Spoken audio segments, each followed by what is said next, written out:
Hey everyone, welcome back to another video. So CBR over on their website put out a little article talking about the top 10 worst things about ongoing shonen anime.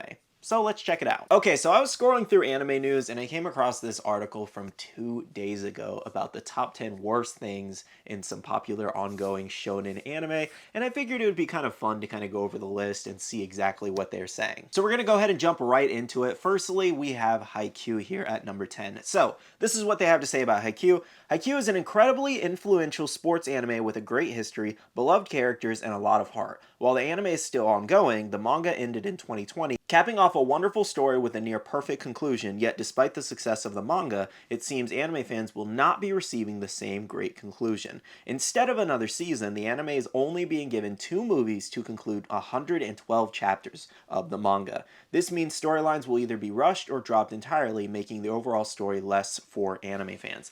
That's actually kind of crazy. So I haven't really seen a lot of Haikyuu. I never finished it, but that's kind of crazy to hear 112 chapters are going to be summarized in 2 full-length movies.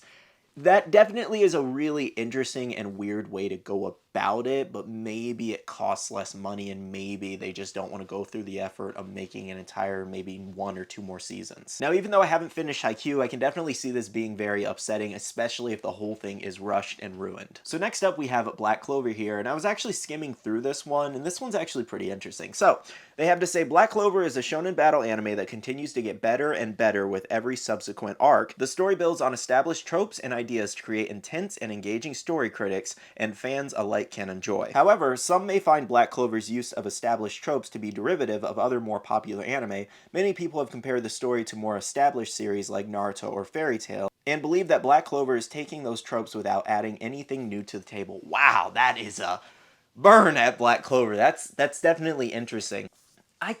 From what I've seen with Black Clover, I guess I can kind of understand what they mean. Essentially, they're saying that they're copying other anime, but not changing it or adding it or making it any different than it already was happening in examples like Naruto and Fairy Tail. And I guess I see what they mean there. But in the same sense, I also feel like kind of Black Clover's its own kind of thing in the same thing, you know? Like, it does have aspects of other animes, obviously, but Black Clover is widely popular. Arguably just as popular as Fairy Tail. If we're going to compare it to like Fairy Tail and Naruto, for example, I would say arguably as popular as Fairy Tail. Now, while I do understand what they're saying, and there definitely is aspects from other animes, I don't know if I 100% agree with this, but it definitely is a crazy burn on Black Clover. Coming in at number 8, we have Demon Slayer here. Very curious what they're going to say about this one, because I have a few of my own thoughts. Alright, so Demon Slayer has been lauded for its incredible animation, great story, and intense battle scenes. However, the anime is prone to lingering on these battles for far too long. I can definitely agree there.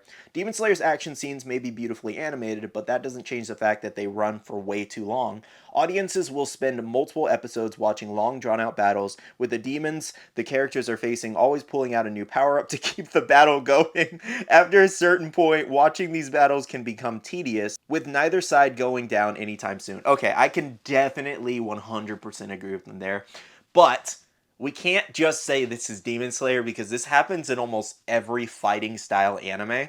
Like Dragon Ball Z, for example, is the worst case of this. Like, I love you guys, but is the worst case of drawing on a battle farther than it needs to go to. That is honestly so funny and refreshing to see because I definitely feel the same about Demon Slayer. It is a fantastic anime, especially the fight between Tengen and Gyutaro. That was a beautifully animated fight, but at the end of the day, that thing was definitely really, really long drawn out. And what they're saying about anime characters from Demon Slayer pulling new powers out of their butt, essentially, it's the same for most animes, but it definitely happens a lot in Demon Slayer, so I gotta agree here. I really feel like this list is very, very controversial and it's gonna upset a lot of anime fans. Now, moving on, we do have Jujutsu Kaisen here, so let's see what they have to say. Jujutsu Kaisen is an anime that seems to relish in tearing out the hearts of its fans, much like Sukuna tore out Itadori's heart in the first season. Characters that the audience has come to know and love will either be unceremoniously killed or put through the worst imaginable horrors known to man. It is best not to get attached to any character in Jujutsu Kaisen, as they will most certainly be dealt a bad and gruesome hand. This story is one where no character is safe from death, even the main character. That is very fair. That is very fair with Jujutsu Kaisen. It's definitely one of the more darker animes I've seen. It's not my favorite anime out there, but it is good. I love Gojo. But yeah, Itadori, like, you know, you never expected him to basically kind of like perish as many times as he has, as well as gotten himself into so many life-threatening situations when he has the most powerful curse in him. Like, you know, it's just kind of crazy to think about, especially when, you know, he had his own heart taken out. And when you get attached to these characters, like they're saying, and then some of them die later on, you're like, oh, okay, that wasn't supposed to happen. So I can see what they mean here. A lot of deaths, a lot of gruesomeness in this anime for sure, so I gotta agree. Coming in at number 6, we have My Hero Academia. I feel like this one's gonna ruffle some feathers. The My Hero Academia fan base is definitely very toxic. So let's see what they have to say. My Hero Academia is loved by many for its fun story, great action, and complex narrative. The series has never shied away from exploring complex ideas surrounding its society built on a flawed system. However, as a shonen anime, it is forced to focus on the students rather than the adults. My Hero Academia's focus on the students sometimes hinders the greater narrative the story is trying to tell. Instead of focusing on the big threats of the show, the plot will instead be forced to deal with the students' exams or school festival. I see what they mean. Because again, like, I like My Hero Academia. Not one of my favorite animes out there. I couldn't say that I absolutely love My Hero Academia. Plenty of characters I love from it, though. You know, All Might, Tomura, great characters. Deku's even a great character. I have my issues with Deku and my qualms, but still a really great, well-written character. Endeavor, fantastic. Todoroki, fantastic. Bakugo, he's kind of annoying, but I know later on he definitely gets a little better. But I see what they mean. It is riddled with a lot of training. It is riddled with a lot of exams, a lot of school festivals, a lot of, like, heartfelt moments, a lot of, like, oh, let's go do this instead of focusing on the main plot. Let's have all these little subplots here and here and here taking away from this. So I see what they mean. Though something I do have to say is I'm actually surprised that Boruto is not on this list, because Boruto is like 2/3 filler. So I'm surprised they put My Hero Academia on the list for, like, distractions from the overall main plot versus, like, Boruto. I felt like Boruto should have taken MHA's spot for that. But I get what they mean about My Hero Academia. Moving on to number 5, we have Chainsaw Man. So Chainsaw Man was one of the most highly anticipated series to be adapted into anime, and it is actually really, really good. The series tells a genuinely revolutionary story that successfully subverts common shonen tropes and builds on the top of established ideas. So basically, they're kind of saying it's the opposite of Black Clover, where they took some tropes that are very popular, but they made them their own. However, for as good as the story is, the biggest drawback is its pacing issues. The story will have sections of intense scenes covered in quick succession before dramatically slowing down. These scenes often front-load vital information, making it hard to understand everything that is happening. This can create whiplash in the viewer as they try to take in important information all at once. So this one's a little interesting on this take. I felt like the pacing for the first season of Chainsaw Man was good. I think it was slow in some portions, but for the most part, they packed a lot of different action in season 1. One thing in my opinion about Chainsaw Man is that the character's motivation is kind of like all over the place, because like Denji, for example, obviously motivated by, you know. So like he can get like an instant power boost if he just gets a hint at getting to squeeze or cop a feel, basically.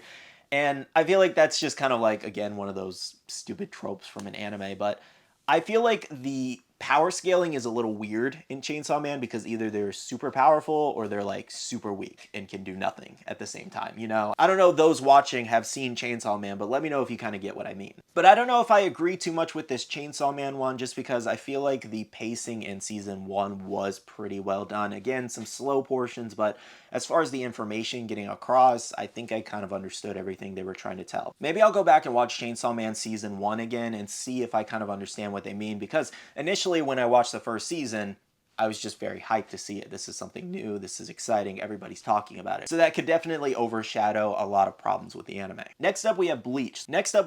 Very curious what they're going to say about this. I have a feeling it's about a lot of the filler in the anime. As one of the big three, Bleach is an iconic shonen anime that once defined the genre as fans knew it. The manga ran from 2001 to 2016, that is a long time, but the anime was recently given a new season to adapt the final arc in the manga, which is absolutely amazing if you haven't seen it.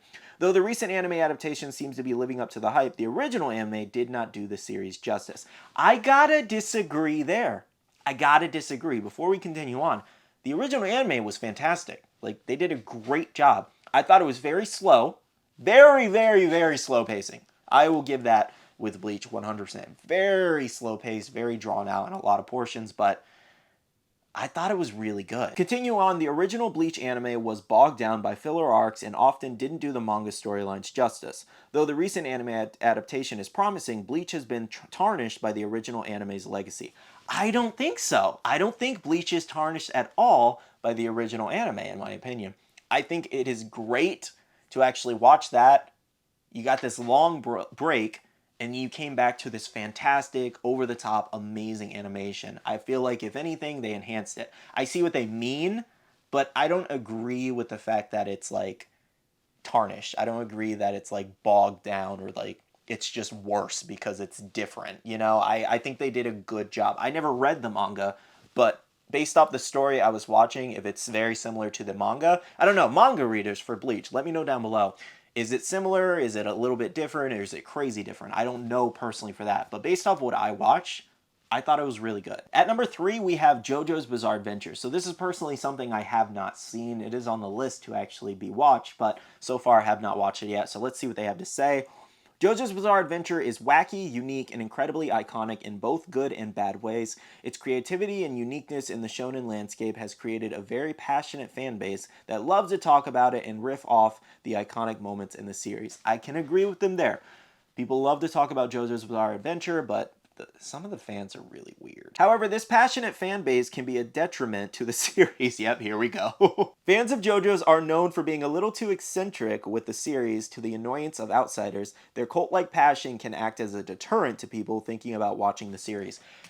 This is exactly how I feel about One Piece. The One Piece fan base is so toxic. It is so toxic. Especially the sub-watchers if they catch anybody watching dub. Because some of the fans of JoJo's Bizarre Adventure or One Piece, for example, they make you not even want to watch the show. So I 100% agree with number 3 here. Over at number 2, we have Dr. Stone. Dr. Stone is a widely loved recent anime with a very interesting premise. Despite the fantastical premise of the series, it has a deep focus on science and uses it as a way to save the people turned to stone. This series blends the realistic with the unrealistic to make it a very entertaining watch. However, many have pointed out that the science in the show is far from realistic, despite the heavy focus on science saving the day. There is not much truly scientific about Senku's method. Science in the show is more a set dressing more than an actual realistic depiction.